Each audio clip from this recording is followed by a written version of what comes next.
Hello students, कैसे हैं आप लोग? सब बढ़िया, ठीक ठाक। देखो, आज हम लोग स्टार्ट करेंगे अपने सरफेस केमिस्ट्री में कैटालिस्ट के बारे में। सरफेस केमिस्ट्री में एक टॉपिक है जिसका नाम है कैटालिस्ट। तो आज हम लोग डिस्कस करते हैं कैटालिस्ट के बारे में। कैटालिस्ट, इसके बारे में स्टडी हम लोग करने वाले हैं। सबसे पहले देखो कैटालिस्ट क्या होता है। तो सब्सटेंस, ये एक सब्सटेंस है, substance which can change rate of reaction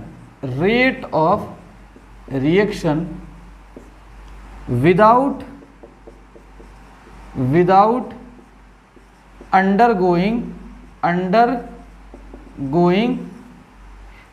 undergoing any change it self. ठीक है,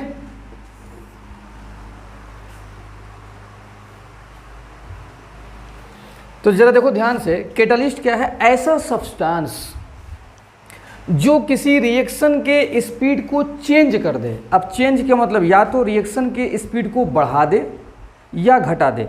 आप तो ये सुने होंगे कैटालिस्ट रिएक्शन की स्पीड को बढ़ाता है, नहीं, कैटालिस्ट रिएक्शन की स्पीड को घटाता भी है। इसीलिए यहाँ पे हम चेंज वर्ड लिखे हैं, substance which can change rate of reaction without undergoing any change itself. हाँ, कैटालिस्ट में कोई चेंजिंग नहीं होगा। कैटालिस्ट रिएक्शन के रेट को चेंज करेगा लेकिन खुद उसके अंदर कोई बदलाव नहीं आएगा। अब जरा देखते हैं हम लोग important points, important points related to catalyst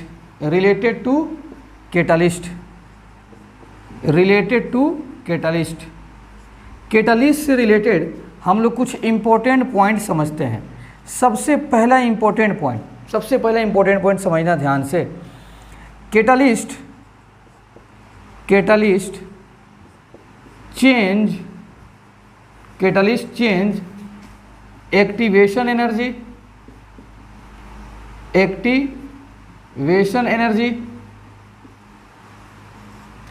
कमा थ्रेशोल्ड एनर्जी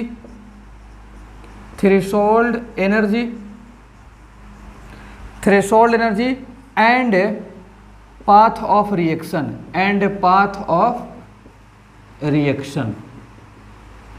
मतलब कैटालिस्ट के पास ऐसा पावर है जो एक्टिवेशन एनर्जी को, रिएक्शन के अंदर जो एक्टिवेशन एनर्जी है या थ्रेशोल्ड एनर्जी है या पाथ ऑफ रिएक्शन, मतलब एक्टिवेशन एनर्जी, थ्रेशोल्ड एनर्जी और जिस पाथ पे रिएक्शन होने वाला था, इन तीनों बात को कैटालिस्ट बदल देता है। जब कैटालिस्ट इन तीनों को बदलेगा तो रेट ऑफ रिएक्शन को चेंज भी कर देगा। अब कैसे बदलेगा? तो दो तरीके से बदलेगा, या तो बढ़ा दे या तो घटा दे। एक्टिवेशन एनर्जी को बढ़ाएगा, थ्रेशोल्ड एनर्जी को बढ़ाएगा या घटाएगा। तो कब बढ़ाएगा कब घटाएगा वो आगे हम लोग देखेंगे। अब जरा देखते हैं कैटालिस्ट के इम्पोर्टेंट पॉइंट में सेकंड पॉइंट जरा इसको ध्यान से देखो। Average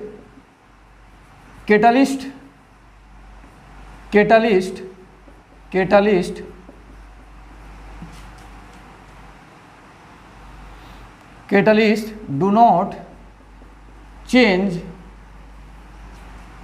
average energy level of reactant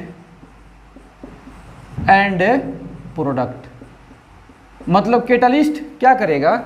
reactant और प्रोडक्ट का जो उसका एनर्जी, मतलब शुरुआत में जो रिएक्टेंट की एनर्जी है, फिर प्रोडक्ट जो बना उस वक्त भी उस प्रोडक्ट का कुछ एनर्जी होगा ना, इस दोनों को कैटालिस्ट चेंज नहीं करेगा। अगर कैटालिस्ट नहीं है तो रिएक्टेंट और प्रोडक्ट का जो एनर्जी है और कैटालिस्ट के आने के बाद जो रिएक्टेंट और प्रोडक्ट का एनर्जी होगा उसमें कोई बदलाव नहीं आएगा।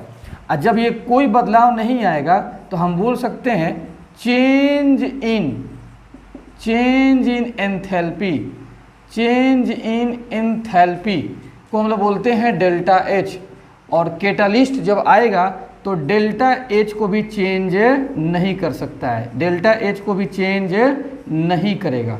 हम कह सकते हैं कि चेंज इन एंथैल्पी क्या रहेगा, same in presence of catalyst. तो कैटालिस्ट के प्रेजेंस में डेल्टा एच भी क्या रहेगा, सेम रहेगा। और डेल्टा एच का आप फॉर्मूला ज़रा समझ लो, डेल्टा एच बराबर होता है energy of product minus energy of reactant. तो ये डेल्टा एच हो गया चेंज इन एंथैल्पी का फॉर्मूला। तुम खुद सोचो, कैटालिस्ट रिएक्टेंट और प्रोडक्ट के एनर्जी को नहीं बदलेगा, तो इसका मतलब कि प्रोडक्ट का एनर्जी अब माइनस रिएक्टेंट की एनर्जी कैटालिस्ट के पहले जो होगा, कैटालिस्ट के आने के बाद भी वही होगा। इसका मतलब डेल्टा एच भी क्या रहेगा, सेम रहेगा। बात आ गई समझ में? तो इसको इतना पहले आप नोट कर लें, फिर हम लोग आगे बढ़ते हैं। अब जरा देखते हैं हम लोग ध्यान से नंबर 4 पॉइंट्स। चौथा point, it does not participate,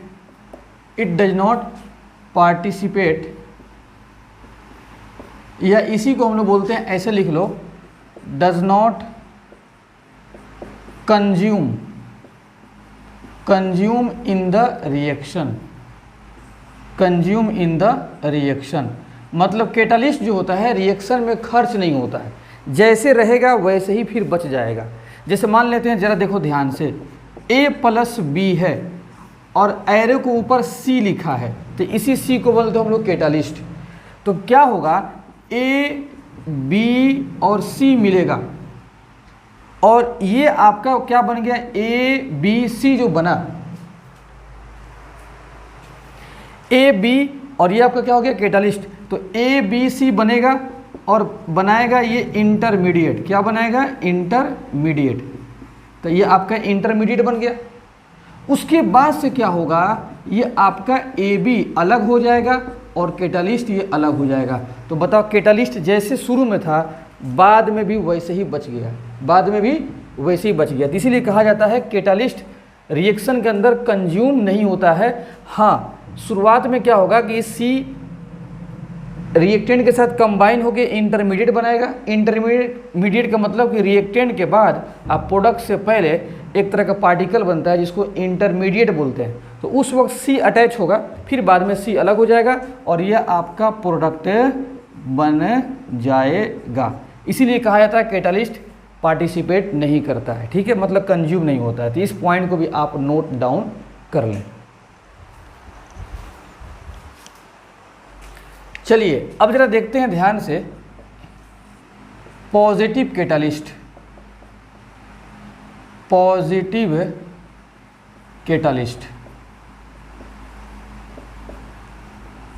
ये क्या होता है। तो it increase the rate of reaction, by decrease in activation energy। मतलब पॉजिटिव कैटालिस्ट क्या होता है, जो रिएक्शन के रेट को बढ़ा दे, ठीक है, इंक्रीज करा दे। जब रिएक्शन के रेट को इंक्रीज कराएगा तो एक्टिवेशन एनर्जी को डिक्रीज कराएगा। तो जरा देखो ध्यान से, अगर एक्टिवेशन एनर्जी डिक्रीज होता है तो सुन लो थ्रेशोल्ड एनर्जी भी डिक्रीज होगा, ETH थ्रेशोल्ड एनर्जी भी डिक्रीज होगा और रेट ऑफ रिएक्शन क्या हो जाएगा, इंक्रीज हो जाएगा। ये काम कौन करेगा, पॉजिटिव कैटालिस्ट। अब इस बात को मैं ग्राफ से समझाता हूं, आपको तुरंत समझ में आ जाएगा। देखो ध्यान से, ये आपका y एक्सिस पर हो गया एनर्जी, x एक्सिस पर हम लिख रहे हैं प्रोग्रेस ऑफ रिएक्शन। मान लेते हैं आपका ये A से P मान लेते हैं, ये आपका रिएक्शन हो रहा है। तो A रिएक्टेंट हो गया, P प्रोडक्ट हो गया। तो बताइए, शुरुआत में इनिशियली आपका रिएक्टेंट का अपना कुछ एनर्जी होगा A का, चलो यहाँ पर हम R मान लेते हैं। क्या मान लेते हैं, R, रिएक्टेंट से प्रोडक्ट। तो इसका एनर्जी लेवल मान लेते हैं इतना हाइट है ये आपका E R, energy of reactant, मतलब ये आपका क्या है, रिएक्टेंट है, ये क्या है, रिएक्टेंट, इतना हाइट। अब सुनो थ्रेशोल्ड एनर्जी क्या होता है, ये वो मिनिमम एनर्जी इस रिएक्टेंट के पास होना चाहिए ताकि रिएक्शन स्टार्ट हो जाए। तो मान लेते हैं इस रिएक्शन के लिए थ्रेशोल्ड एनर्जी का बाउंड्री ये है, मतलब इतना हाइट तो रिएक्टेंट की एनर्जी है और इतना से ऊपर अगर और एनर्जी रहेगा तो ये रिएक्टेंट जाकर रिएक्शन में पार्टिसिपेट करेगा और प्रोडक्ट बनाएगा। तो ये बाउंड्री किसका है, थ्रेशोल्ड एनर्जी का, ETH, थ्रेशोल्ड एनर्जी का। तो बताइए ये रिएक्टेंट के पास इतना एनर्जी होना चाहिए तब जाकर रिएक्शन करेगा। तो हालांकि शुरुआत में तो इसके पास इतना एनर्जी है, तो हम क्या करेंगे, थ्रेशोल्ड एनर्जी के बराबर इस रिएक्टेंट की एनर्जी को पहुंचाने के लिए कुछ एडिशनल एनर्जी देंगे। उसी एडिशनल एनर्जी को बोलते हैं हम लोग एक्टिवेशन एनर्जी। क्या बोलते हैं, एक्टिवेशन एनर्जी। खुद सोचो, तुम खुद सोचो, इस रिएक्टेंट के लिए अगर थ्रेशोल्ड एनर्जी इसका बाउंड्री कम हो तो एक्टिवेशन एनर्जी भी कम होगा, तो रेट ऑफ रिएक्शन क्या हो जाएगा, बढ़ जाएगा। जितना इसका टारगेट नीचे होगा उतना ये रिएक्शन में जल्दी पार्टिसिपेट करेगा। इसीलिए कहा जाता है कि एक्टिवेशन एनर्जी घटेगा तो थ्रेशोल्ड एनर्जी घटेगा, तो रेट ऑफ रिएक्शन भी बढ़ जाएगा। रेट ऑफ रिएक्शन क्या हो जाएगा, बढ़ जाएगा। अब क्या होगा, ये रिएक्शन में पार्टिसिपेट करना शुरू कर गया, तो आपको पता होगा जैसे प्रोडक्ट बनाएगा तो प्रोडक्ट का एनर्जी क्या होता है, घटता है। रिएक्टेंट से प्रोडक्ट का एनर्जी क्या होगा, मतलब वहाँ से घटना शुरू हो जाएगा। तो मान लेते हैं ये आपका यहाँ पे प्रोडक्ट बन गया, क्या बन गया, प्रोडक्ट, ठीक है। और ये एनर्जी ऑफ प्रोडक्ट हो गया, EP हो गया। तो यहाँ से लेके यहाँ तक का जो हाइट है ये क्या हो गया आपका EP, और यहाँ से लेके यहाँ तक का जो हाइट है ये हो गया आपका ER। बात आ गई समझ में, ठीक है।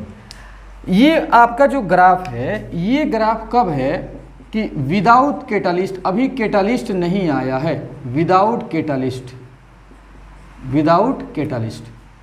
अब इसी रिएक्शन में मैं पॉजिटिव कैटालिस्ट मिला देता हूँ, इसी रिएक्शन में क्या मिला देता हूँ, C पॉजिटिव, मतलब पॉजिटिव कैटालिस्ट में मिला देता हूँ।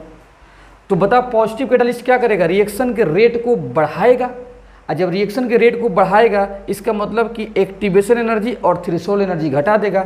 मतलब कि ये जो बाउंड्री है, ये बाउंड्री थ्रेशोल्ड एनर्जी का, अब क्या करेगा पॉजिटिव कैटालिस्ट, इसको घटा देगा। तो ये जो हो जाएगा आपका ETH डैश। अब बाउंड्री घट गया, तो अब रिएक्शन में जब जाएगा, यही रिएक्टेंट जब रिएक्शन में जाएगा तो अब इसके लिए टारगेट ये वाला ग्राफ, ये वाला हो गया बाउंड्री, ये वाला। तो बताओ टारगेट डाउन हो गया तो जल्दी से इसको एनर्जी मिल जाएगा और प्रोडक्ट में कन्वर्ट हो जाएगा, जल्दी से एनर्जी मिल जाएगा और ये प्रोडक्ट में कन्वर्ट हो जाएगा। तो अब बता इसके लिए एक्टिवेशन एनर्जी कितना हो गया, ये वाला हाइट हो जाएगा, एक्टिवेशन एनर्जी ये वाला हाइट हो जाएगा, EA डैश। तो बताइए EA डैश और एक क्या है EA, तो EA क्या है, बड़ा है और EA डैश छोटा है। तो ये जो आपका डॉटेड वाला ग्राफ है ये हो गया आपका कैटालिस्ट, मतलब विथ कैटालिस्ट, विथ कैटालिस्ट, मतलब यहाँ पर आपका कैटालिस्ट आया है। कौन सा कैटालिस्ट, पॉजिटिव कैटालिस्ट। तो थ्रेशोल्ड एनर्जी को भी घटा दिया, एक्टिवेशन एनर्जी को भी घटा दिया। तो देखो EA डैश आपका वो एक्टिवेशन एनर्जी है, ये कौन सा है, with catalyst, with catalyst activation energy. और ये क्या हो जाएगा, without catalyst activation energy, without catalyst activation energy, without catalyst. ऐसे ही बताइए ETH बड़ा है और ET डैश छोटा है, तो ये क्या हो गया, विदाउट कैटालिस्ट के केस में है, विदाउट कैटालिस्ट। और ये क्या हो गया, विथ कैटालिस्ट। ठीक है जी।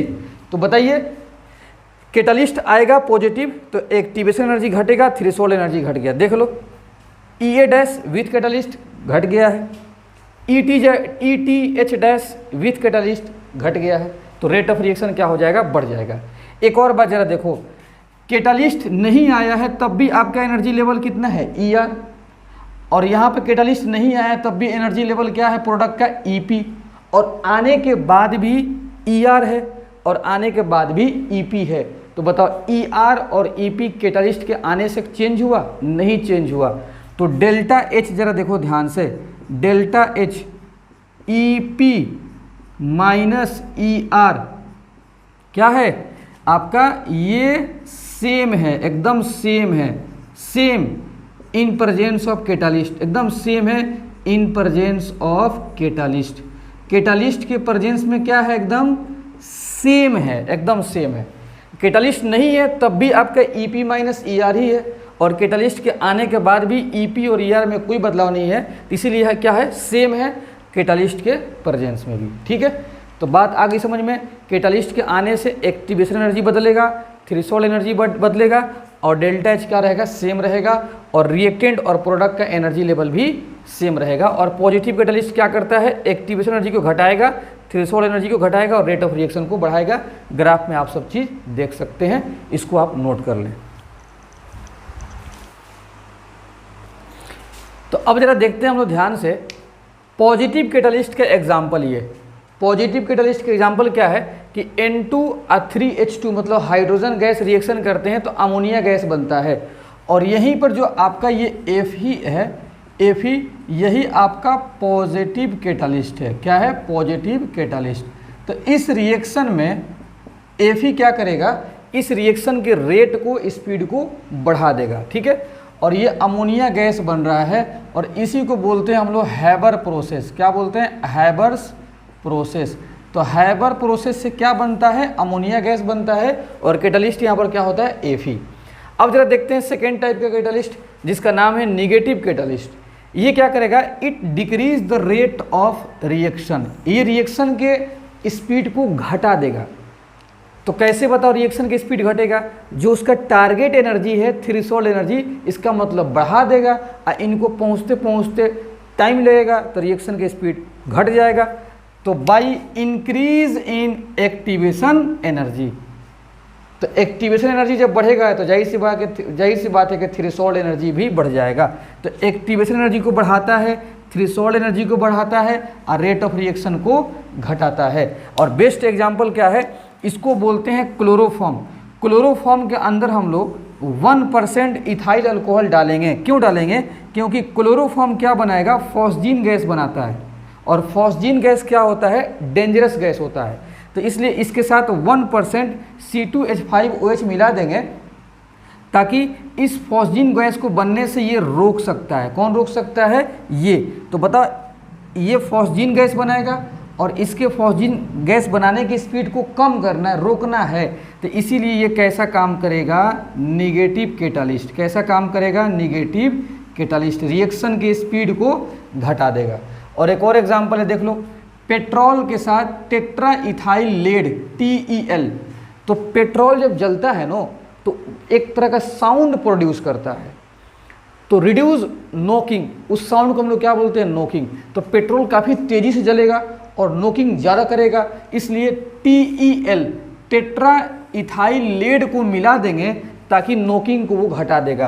तो यहाँ पे कैसा काम करेगा? TEL tetraethyl lead negative catalyst की तरह काम करता है। मतलब पेट्रोल का जलने से जो साउंड प्रोड्यूस होता है, उसको ये क्या करता है? रिड्यूस कर देता है। बात आ गई समझ में? अब एक वर्ड होता है कैटालिसिस। कैटालिसिस क्या होता है? तो कोई कैटालिस्ट किस तरीके से वर्क करता है? कोई कैटालिस्ट रिएक्शन की स्पीड को घटाता है, कैसे रिएक्शन की स्पीड को बढ़ाता है, कैसे एक्टिवेशन एनर्जी को घटाता है, उस पूरे मैकेनिज्म को हम लोग बोलते हैं कैटालिसिस। मतलब mechanism by which catalyst change the rate of reaction. किस प्रोसेस के थ्रू, किस मैकेनिज्म के थ्रू कोई कैटालिस्ट रिएक्शन के स्पीड को बदल देता है, एक्टिवेशन एनर्जी को भी बदल देता है, उसी मैकेनिज्म को, उसी प्रोसेस को, उन्हीं स्टेप्स को हम लोग क्या बोलते हैं? कैटालिसिस। तो इन बातों को आप नोट करें, फिर हम लोग आगे बात करते हैं। अब जरा देखते हैं हम लोग C नंबर में होमोजेनियस कैटालिस्ट। ये क्या होता है? काफ़ी इंपॉर्टेंट है। When catalyst is in same phase as all reactant and product. मैंने कहने का मतलब कि रिएक्टेंट का फिजिकल स्टेट, प्रोडक्ट का फिजिकल स्टेट, और ये एरो के ऊपर जो कैटालिस्ट है ये क्या है, कैटालिस्ट, और इसका फिजिकल स्टेट सेम होगा। देखो गैस गैस गैस, अब कैटालिस्ट का भी फिजिकल स्टेट अगर सेम हो जाए तो इसी को बोलते हैं हम लोग होमोजेनियस कैटालिस्ट। तो यहाँ पे ये जो काम कर रहा है एज अ होमोजेनियस कैटालिस्ट की तरह ये महाराज काम कर रहे हैं। और हेट्रोजेनियस क्या होगा, कैटालिस्ट के फिजिकल स्टेट और रिएक्टेंट और प्रोडक्ट का फिजिकल स्टेट से डिफरेंट हो जाए। जैसे देख लो ये आपके गैस हैं, प्रोडक्ट भी गैस है, लेकिन कैटालिस्ट यहाँ पे जो है कैसा है, सॉलिड है, तो इसलिए ये क्या हो जाएगा, हेट्रोजेनियस कैटालिस्ट हो जाएगा। Heterogeneous catalyst. क्यों हेट्रोजेनियस, क्योंकि कैटालिस्ट का फिजिकल स्टेट रिएक्टेंट और प्रोडक्ट से डिफरेंट है। जैसे यहाँ पर भी देखो रिएक्टेंट में गैस है, प्रोडक्ट में गैस है, लेकिन यहाँ पे जो कैटालिस्ट है सॉलिड है, इसलिए यहाँ पे ये काम करेगा हेट्रोजेनियस कैटालिस्ट। हेट्रोजेनियस कैटालिस्ट, तो कैटालिस्ट के फिजिकल स्टेट और रिएक्टेंट और प्रोडक्ट के फिजिकल स्टेट से डिफरेंट है, तो इसलिए वो हेट्रोजेनियस कैटालिस्ट कहलाएगा। तो इस बात को आप अच्छे से नोट कर लें। अब जरा देखो ध्यान से, होमोजेनियस और हेट्रोजेनियस कैटालिस्ट पढ़ने के बाद एक और नया टर्म आ गया जिसका नाम है ऑटो कैटालिस्ट। क्या नाम है, ऑटो कैटालिस्ट। ऑटो कैटालिस्ट क्या होता है कि जब कोई रिएक्शन हो रहा है तो वो रिएक्शन में जब प्रोडक्ट बनता है तो जैसे जैसे प्रोडक्ट बनता है तो उस रिएक्शन का रेट चेंज होने लगता है, मतलब समझ लो कि बढ़ने लगता है। तो इसका मतलब कि प्रोडक्ट में हो ना हो कोई ऐसा कंपाउंड बन रहा है जो कैटालिस्ट की तरह काम कर रहा है, जो उसके रिएक्शन को बढ़ा रहा है। तो जो प्रोडक्ट में कंपाउंड बन रहा है और जो रिएक्शन की स्पीड को बढ़ा रहा है उसी को बोलते हैं ऑटो कैटालिस्ट। वो प्रोडक्ट की तरह भी काम करेगा और कैटालिस्ट की तरह भी काम करेगा। तो when any of product itself act as catalyst, खुद कैटालिस्ट की तरह काम करे।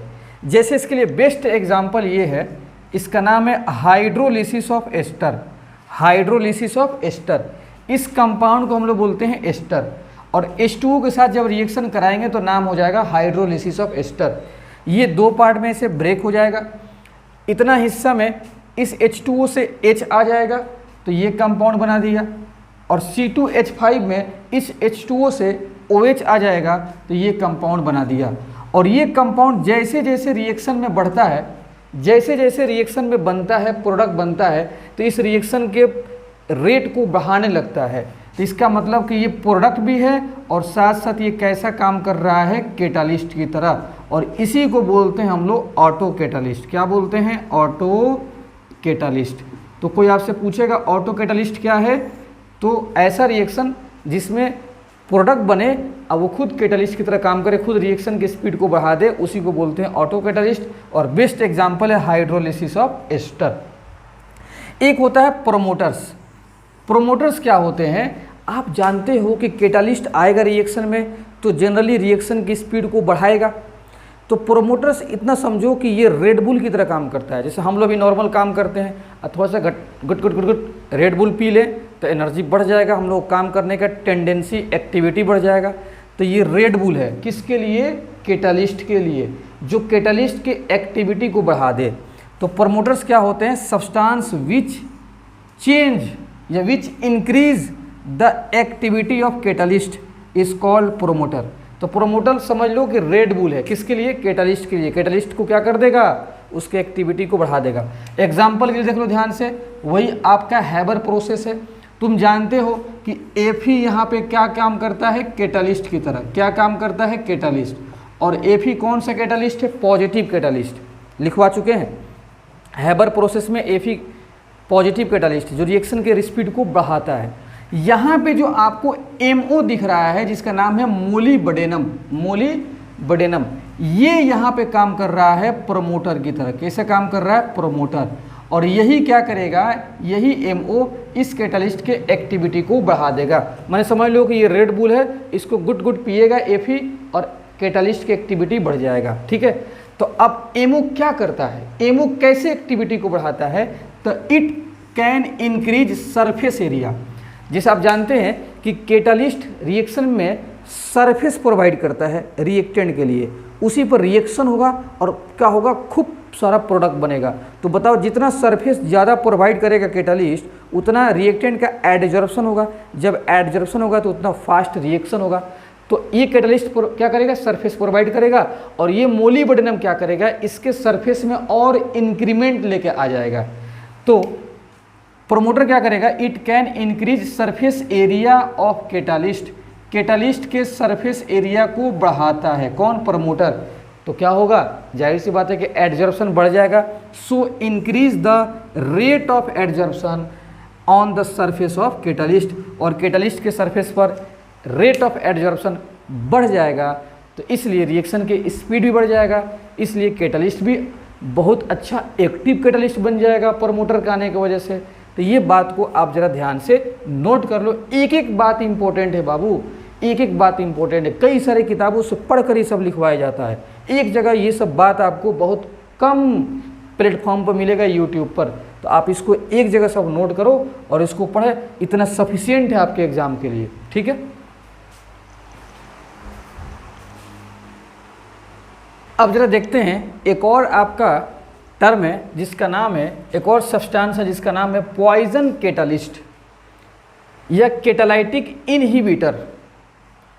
प्रोमोटर क्या कर रहा था, कैटालिस्ट के लिए रेड बुल की तरह काम कर रहा था, उसकी एक्टिविटी को बढ़ा रहा था। ये क्या करेंगे, कैटालिस्ट के लिए उसके एक्टिविटी को डिक्रीज करेंगे, ठीक है। सब्सटेंस विच डिक्रीजेज या decrease the activity of catalyst.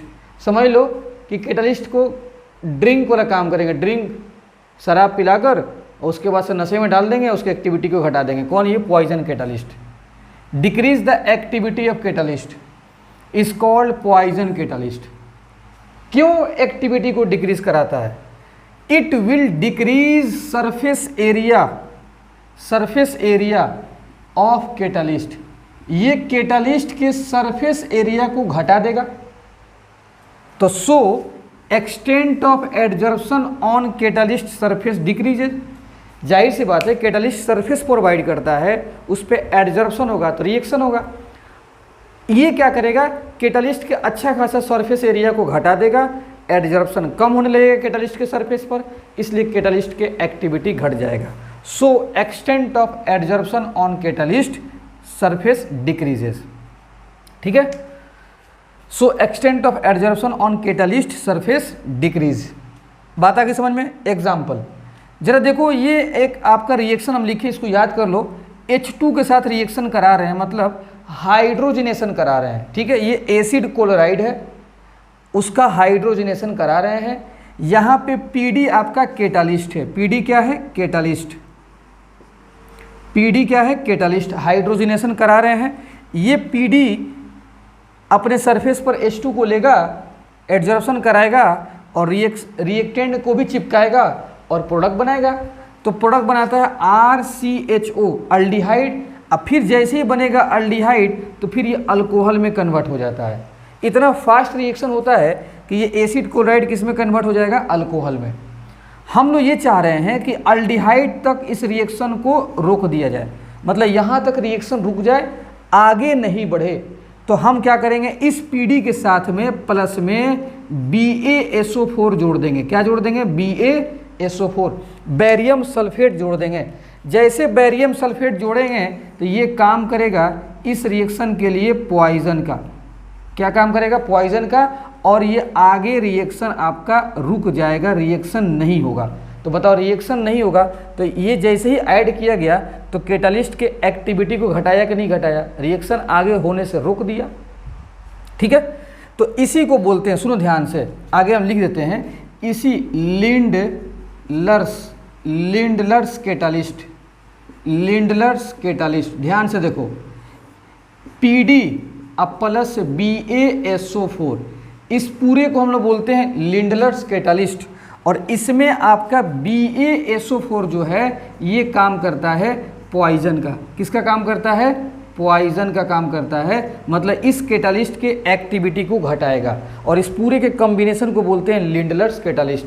तो पॉइजन का बेस्ट एग्जाम्पल है लिंडलर्स कैटालिस्ट, और यहीं पर आपका लिंडलर्स कैटालिस्ट आया हुआ है। एक और एग्जांपल देखो, ये कौन सा प्रोसेस है, हैबर्स प्रोसेस है। इस एग्जाम्पल को खूब तुम लोग देख रहे हो, यहाँ पर Fe क्या है, कैटालिस्ट है, और क्या बन रहा है, अमोनिया प्रोडक्ट बन रहा है।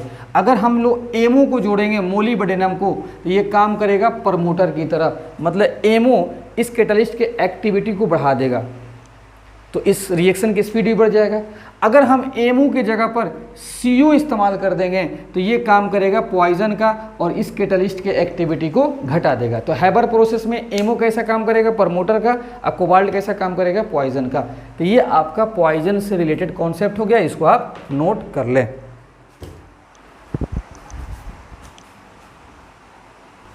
अब जरा देखते हैं, काफ़ी इंपॉर्टेंट टॉपिक है इस चैप्टर में, सरफेस केमिस्ट्री में, कि एक चीज़ आपके दिमाग में आ रहा होगा सर कि सरफेस केमिस्ट्री में सरफेस से रिलेटेड प्रोसेस होते हैं, तो कैटालिस्ट पढ़ने की क्या ज़रूरत था। तो यहाँ से बात आपको समझ में आएगा। देखो, कैटालिस्टिक एक्शन मतलब कोई कैटालिस्ट किस तरह से वर्क कर रहा है, कैसा उसका मैकेनिज्म है, वो हम लोग पढ़ने जा रहे हैं। सबसे पहले किसके लिए, फॉर होमोजेनियस कैटालिस्ट के लिए। अब जरा देखो, होमोजेनियस कैटालिस्ट जब अपना काम करने जाएगा तो it follow intermediate formation theory. Catalyst के लिए पहला थ्योरी का नाम क्या है, इंटरमीडिएट फॉर्मेशन थ्योरी। मतलब ये क्या है, एक आपका थ्योरी ऑफ कैटालिस्ट है। ये क्या है, थ्योरी ऑफ कैटालिसिस। कैटालिसिस बोलो चाहे कैटालिस्ट बोलो, बात क्या है, सेम है, थ्योरी ऑफ कैटालिसिस। तो थ्योरी ऑफ कैटालिसिस पहला कौन से है, इंटरमीडिएट फॉर्मेशन थ्योरी, और ये किसके लिए होता है, होमोजेनियस कैटालिस्ट के लिए होता है। किसके लिए, होमोजेनियस कैटालिस्ट के लिए। यह इसका एक और नाम है, इसका एक और नाम है transition state theory of catalysis. तो transition state theory of catalysis या intermediate formation theory of catalysis, ये किसके लिए होता है, होमोजेनियस कैटालिस्ट। अब जरा देखो ध्यान से कि होमोजेनियस कैटालिस्ट जब आएगा तो इंटरमीडिएट फॉर्मेशन थ्योरी को फॉलो करेगा। तो ये एक आपका रिएक्शन है, जरा देखो ध्यान से, ये रिएक्शन, ये रिएक्टेंट है, ये आपका प्रोडक्ट है, और ये एनो क्या है, एनो गैस आपका कैटालिस्ट है। कौन सा कैटालिस्ट, होमोजेनियस। क्यों कि यहाँ पर भी गैस है, प्रोडक्ट में भी गैस है, और कैटालिस्ट भी गैस है, इसलिए आपका होमोजेनियस। जब ये कैटालिस्ट काम करेगा तो देखना इंटरमीडिएट बनेगा।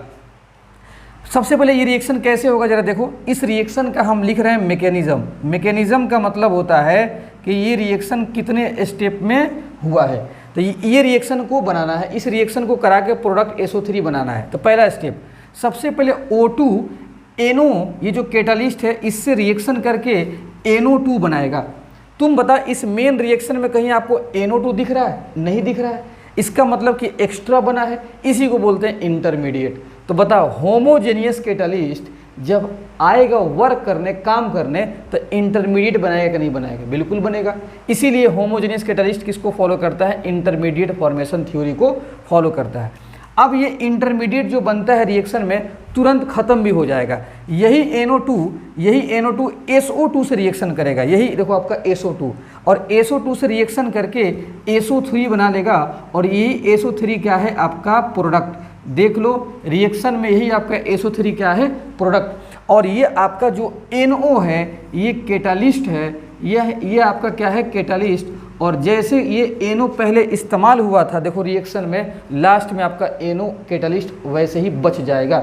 और कैटालिस्ट का प्रॉपर्टी तुम जानते हो, जो रिएक्शन में कंज्यूम नहीं होता हो, जो रिएक्शन को शुरू करा दिया और फिर जाकर लास्ट में बच गया वैसे ही, तो इसी को बोलते हैं हम लोग कैटालिस्ट। तो होमोजेनियस कैटालिस्ट कैसे काम कर रहा है, बात आ गई समझ में, क्या काम कर रहा है, तो इंटरमीडिएट बना रहा है और फिर जाकर कैटालिस्ट वैसे ही बच जा रहा है। तो होमोजेनियस कैटालिस्ट किस थ्योरी को फॉलो करता है, इंटरमीडिएट फॉर्मेशन थ्योरी को। ठीक है, तो कैटालिसिस का एक थ्योरी है इंटरमीडिएट फॉर्मेशन थ्योरी, इसको फॉलो करता है होमोजेनियस कैटालिस्ट। अब आते हैं हेट्रोजेनियस कैटालिस्ट में, तो आप पहले इसको आप अच्छे से नोट कर लें। अब जरा हम लोग देखते हैं कैटालिस्ट का जो मैकेनिज्म है, कैटालिस्ट कैसे काम करता है, उसका क्या कैटालिस्टिक एक्शन है, हम लोग देखने जा रहे हैं। किसके लिए, हेट्रोजेनियस कैटालिस्ट के लिए। इससे पहले आपने होमोजेनियस के लिए देखा, अब हम लोग बात करेंगे हेट्रोजेनियस। और हेट्रोजेनियस कैटालिस्ट का जो फिजिकल स्टेट होता है जनरली क्या होता है, सॉलिड, और रिएक्टेंट आपको क्या लेना है, गैस। मतलब इसको समझने के लिए रिएक्टेंट गैस ले लीजिए और कैटालिस्ट क्या लीजिए, सॉलिड, तभी तो फिजिकल स्टेट अलग अलग होगा, रिएक्टेंट और कैटालिस्ट का फिजिकल स्टेट अलग होगा, तो वो कहलाएगा हेट्रोजेनियस कैटालिस्ट। अब देखो, it follow adsorption theory of catalysis. Heterogeneous catalyst जब काम करने जाएगा तो कैटालिसिस का थ्योरी होता है।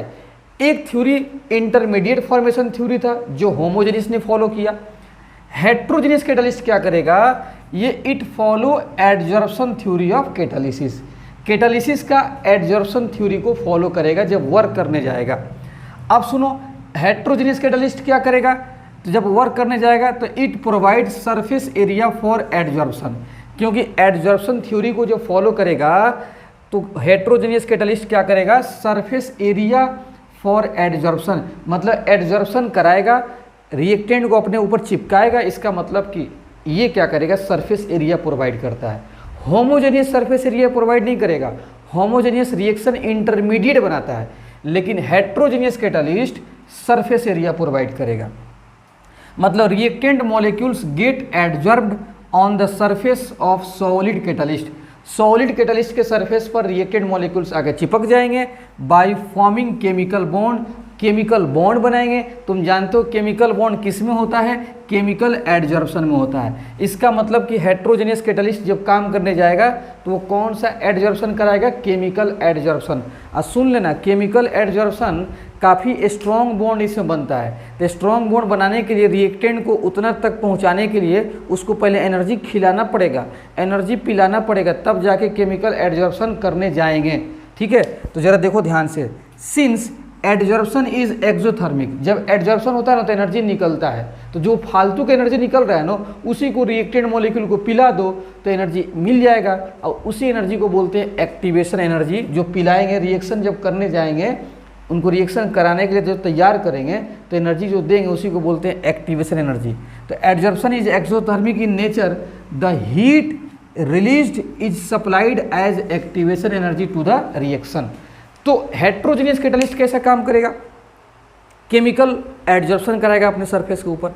तो रिएक्टेंट मॉलिक्यूल केमिकल एडजॉर्प्शन करने जाएंगे तो स्ट्रॉन्ग बॉन्ड बनेगा, इसमें केमिकल बॉन्ड बनता है। केमिकल एडजॉर्प्शन में, केमिजॉर्प्शन में केमिकल बॉन्ड बनता है, ये स्ट्रॉन्ग बॉन्ड है। तो स्ट्रॉन्ग बॉन्ड बनाने के लिए, स्ट्रॉन्ग रिएक्शन करने के लिए रिएक्टेंट मॉलिक्यूल्स के पास एक सफिशिएंट अमाउंट ऑफ एनर्जी होना चाहिए, जो कि नहीं होता है। तो जब थोड़ा बहुत एडजॉर्प्शन होना शुरू हो जाएगा तो एनर्जी क्या होगा, निकलेगा। वही एनर्जी फिर सप्लाई होगा उस रिएक्टेंट मॉलिक्यूल्स को, ताकि वो क्या हो जाए, रिएक्शन में पार्टिसिपेट कर जाएं, और उसी सप्लाई एनर्जी को क्या बोलते हैं, एक्टिवेशन एनर्जी। तो रिएक्टेंट मॉलिक्यूल को एक्टिवेशन एनर्जी मिलता है किस एनर्जी के थ्रू, जो एनर्जी निकल रहा है एडजॉर्प्शन के थ्रू, वही एनर्जी फिर रिएक्टेंट के पास जाएगा, फिर वो रिएक्शन में पार्टिसिपेट करेंगे। ठीक है, तो ये कुछ पॉइंट है हेट्रोजेनियस कैटालिस्ट से रिलेटेड। अब देखते हैं ये कैसे काम करते हैं, पहले आप इसको इतना नोट कर लें। हम लोग देखते हैं कि हेट्रोजेनियस कैटालिस्ट कैसे काम करता है। ठीक है, तो सबसे पहला स्टेप जरा देखो ध्यान से, मान लेते हैं, अच्छा स्टेप लिखने से पहले भी सुनो, मान लेते हैं ये A प्लस B, ये रिएक्टेंट है गैस फॉर्म में, B भी गैस फॉर्म में है, और ये रिएक्शन करके AB प्रोडक्ट बनाएंगे, ये भी मान लेते हैं गैस फॉर्म में है, और यहाँ पे कैटालिस्ट आपका सॉलिड फॉर्म में है। तो बताओ ये कैटालिस्ट कैसा है, हेट्रोजेनियस है कि नहीं है। तो ये जब काम करने आएगा तो एडजॉर्प्शन थ्योरी ऑफ कैटालिसिस को फॉलो करेगा। तो देखो कैसे फॉलो करेगा। स्टेप नंबर 1, सबसे पहले क्या होगा, डिफ्यूज़न होगा, diffusion of reactant, diffusion of reactant molecules towards catalyst surface, catalyst surface. आप जानते हैं कि कैटालिस्ट क्या फॉलो कर यहाँ पर प्रोवाइड करेगा, सरफेस प्रोवाइड करेगा। हेट्रोजेनियस कैटालिस्ट क्या प्रोवाइड करता है, सरफेस। जैसे मान लेते हैं ये आपका कैटालिस्ट का सरफेस है, ये आपके रिएक्टेंट मॉलिक्यूल A हो गया और रिएक्टेंट मॉलिक्यूल B होगा। तो ये कैटालिस्ट क्या करेगा, इन रिएक्टेंट मॉलिक्यूल को अपने सरफेस पर चिपकाएगा, एडजॉर्प्शन कराएगा। कैटालिस्ट क्या फॉलो करता है, हेट्रोजेनियस क्या फॉलो करेगा कैटालिस्ट, एडजॉर्प्शन थ्योरी को, तो रिएक्टेंट को अपने ऊपर चिपकाएगा। उसके बाद से सेकेंड स्टेप देखो, सेकेंड स्टेप में पहले डिफ्यूजन होगा, मतलब ए और बी भाग के जाएंगे कैटालिस्ट के सरफेस पर। अब क्या होगा, जब भाग के जाएंगे तो एडजॉर्प्शन होगा, adsorption of reactant molecules, adsorption of reactant molecules on catalyst surface पर एडजॉर्प्शन होगा। तो अब जरा देखो, ये कैटालिस्ट के सरफेस है, यहाँ पर ए और यहाँ पर बी जाकर ये ए यहाँ पर और बी यहाँ पर चिपक गया, सरफेस से चिपक गया। ये हेट्रोजेनियस कैटालिस्ट है, अब इसके सरफेस पर चिपक गया। अब जरा देखो स्टेप नंबर 3 में जब चिपक गया तो इसी कैटालिस्ट के सरफेस पर रिएक्टेंट आपस में रिएक्ट करेंगे, तो क्या होगा, अब फॉर्मेशन होगा, फॉर्मेशन ऑफ प्रोडक्ट। अब क्या बनाएंगे, प्रोडक्ट बनाएंगे। क्या बनाएंगे, प्रोडक्ट। तो ज़रा देखो ध्यान से, इसके सरफेस पर ये ए और बी आपस में कंबाइन हो गए, देखो चिपक गए तो प्रोडक्ट बन गया। लेकिन ये जो प्रोडक्ट बना अभी भी कैटालिस्ट के सरफेस से चिपके हुए हैं और ऊपर अपना काम भी कर लिए, जुड़ भी गए और कैटालिस्ट के साथ अटैच भी हैं। अब इसके बाद से क्या होंगे, अपनी ज़िंदगी जिएंगे, इससे आज़ादी पाएंगे। इससे क्या करेंगे भाई, तुम छोड़ो ए और बी, हमारे बीच में रिश्ता कायम हो गया है, हमें जीने दो, ठीक है, जा सिमरन जा अपनी ज़िंदगी जी ले। कैटालिस्ट क्या बोलेगा, जा सिमरन जा अपनी ज़िंदगी जी ले, ठीक है। तो क्या होगा ध्यान से, अब कैटालिस्ट के सरफेस से ये ए बी जो प्रोडक्ट हैं निकलेंगे, तो मतलब डिजॉर्प्शन होगा, डिजॉर्प्शन ऑफ प्रोडक्ट जो बना है उसका डिजॉर्प्शन होगा। डिजॉर्प्शन का मतलब कि सरफेस से वो हटेंगे। तो ये ए और बी तो आपस में कंबाइन हो गए हैं और देखो यहाँ से इनका डिजॉर्प्शन होना शुरू हो गया। अब डिजॉर्प्शन हो गया, यहाँ से हट गए। अब क्या होगा, ज़िंदगी जीने के लिए, हनीमून मनाने के लिए नैनीताल निकल जाएंगे। क्या हो जाएंगे, नैनीताल निकल जाएंगे। तो उसी को बोलते हैं diffusion of product away from catalyst से दूर चले जाएंगे। कैटालिस्ट से कहाँ दूर चले जाएंगे, कहाँ, नैनीताल। क्या करना है, अब बस मत बोलो आप, ठीक है। तो अब इसके सरफेस से ये ए और ये बी कैटालिस्ट से दूर चले गए। कहाँ चले गए, दूर चले गए, नैनीताल चले गए। कहाँ चले गए, नैनीताल। क्या करने, नैनीताल चले गए। क्या करने, मस्ती करने। इसको लिख मत लेना तुम लोग।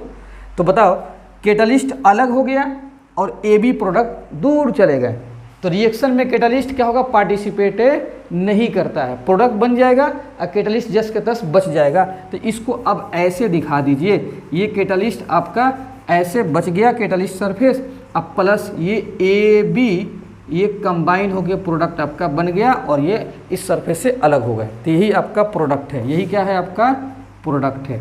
तो बताओ हेट्रोजेनियस कैटालिस्ट कैसे काम किया, एडजॉर्प्शन सब करा और आकर प्रोडक्ट बनाया और फिर जस के तस बच गया। और हेट्रोजेनियस तो समझ गए, होमोजेनियस में क्या था, ऐसा नहीं था, होमोजेनियस में इंटरमीडिएट बना था।